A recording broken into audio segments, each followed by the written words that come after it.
ఈరోజు మనం ప్రాథమిక విధుల గురించి తెలుసుకుందాం. మూల రాజ్యాంగంలో ఎన్ని ప్రాథమిక విధులు ఉన్నాయి? మూల రాజ్యాంగంలో ప్రాథమిక విధులు 0. అప్పుడు ప్రాథమిక విధులు అనేవి మూల రాజ్యాంగంలో లేవు. అయితే వీటిని ఎప్పుడు రాజ్యాంగంలో చేర్చారు? వీటిని 1976వ సంవత్సరంలో రష్యా రాజ్యాంగం నుండి తీసుకున్నారు. ఏ రాజ్యాంగ సవరణ ద్వారా వీటిని చేర్చారు? 42వ రాజ్యాంగ సవరణ ద్వారా 1976లో రాజ్యాంగానికి 4A అనే కొత్త భాగాన్ని, 10 ప్రాథమిక విధులను, 51A అనే ఆర్టికల్ను చేర్చారు. వీటి గురించి ఏర్పాటు చేసిన కమిటీ పేరు ఏది?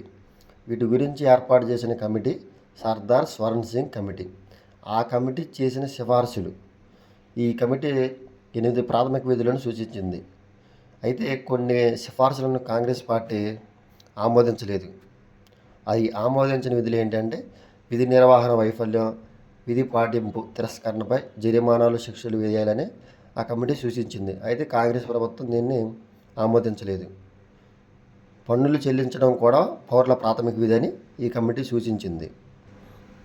స్వరణ్ సింగ్ కమిటీ 8 ప్రాథమిక విధులను సూచించినప్పటికీ కాంగ్రెస్ పార్టీ అనేది 10 ప్రాథమిక విధులను భారత రాజ్యాంగంలో చేర్చింది. అవి ఏంటో తెలుసుకుందాం. మొదటిది, రాజ్యాంగాన్ని, జాతీయ గీతాన్ని, జాతీయ పతాకాన్ని గౌరవించాలి. ఇది మొదటి ప్రాథమిక విధి. రెండవది, జాతీయ స్వతంత్ర పోరాట స్ఫూర్తిలో గల ఉన్నత ఆదర్శాలను గౌరవించాలి. ఇది రెండవది. మూడవది, భారత సార్వభౌమత్వాన్ని, ఐక్యతను, సమగ్రతను పరిరక్షించాలి పౌరులందరూ. నాలుగవది, దేశ రక్షణకు, జాతి సేవకు ఎప్పుడు ప్రభుత్వం పిలిచినా పౌరులు ముందుకు రావాలి. ఐదవది, ప్రజల మధ్య గల మత, భాష, ప్రాంతీయ, వర్గ భేదాలకు అతీతంగా ప్రజలందరూ సోదర భావాన్ని, స్ఫూర్తిని పెంపొందించాలి. స్త్రీల గౌరవాన్ని కాపాడాలి. ఇది ఐదవది.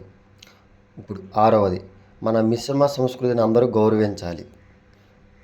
ఏడవది, ఇది ఇంపార్టెంట్, అడవులు, సరస్సులు, నదులు, వన్యప్రాణులు సహా ప్రకృతిలోని ప్రతి అంశాన్ని కాపాడాలి. వాటి యొక్క అభివృద్ధికి పౌరులందరూ దోహదపడాలి. ఎనిమిదవ ప్రాథమిక విధి, వైజ్ఞానిక దృక్పథాన్ని, మానవ జిజ్ఞాసను, పరిశోధన స్ఫూర్తిని పెంపొందించాలి. తొమ్మిదవది, ప్రజల ఆస్తిని సంరక్షించడం మరియు ప్రజలందరూ హింసను విసర్జించాలి.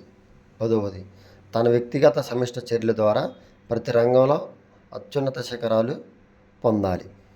11వది, ఇది 1976 42వ రాజ్యాంగ సవరణ చేసినప్పుడు ఆ 10 రాజ్యాంగ ప్రాథమిక విధులలో ఇది చేర్చబడలేదు. దీన్ని తర్వాత కాలంలో 2002 86వ రాజ్యాంగ సవరణ ద్వారా ఈ ప్రాథమిక విధిని చేర్చారు. దీని యొక్క ముఖ్య ఉద్దేశం 6 నుంచి 14 సంవత్సరాల లోపు గల పిల్లలందరికీ విద్యా అవకాశాలు కల్పించాలి. ఎవరు కల్పించాలి? తల్లి ఆరో, తండ్రి ఆరో సంరక్షకుడు. ఇది వారి యొక్క ప్రాథమిక విధిగా 11వ ప్రాథమిక విధిగా భారత రాజ్యాంగంలో 4A భాగంలో 51A ఆర్టికల్లో దీన్ని చేర్చారు. ప్రాథమిక విధుల గురించి 1999లో ఏర్పాటు చేసిన మరొక కమిటీ ఇది వర్మ కమిటీ. దీన్ని 1999లో ఏర్పాటు చేస్తారు. దీని పేరు తెలిస్తే సరిపోతుంది.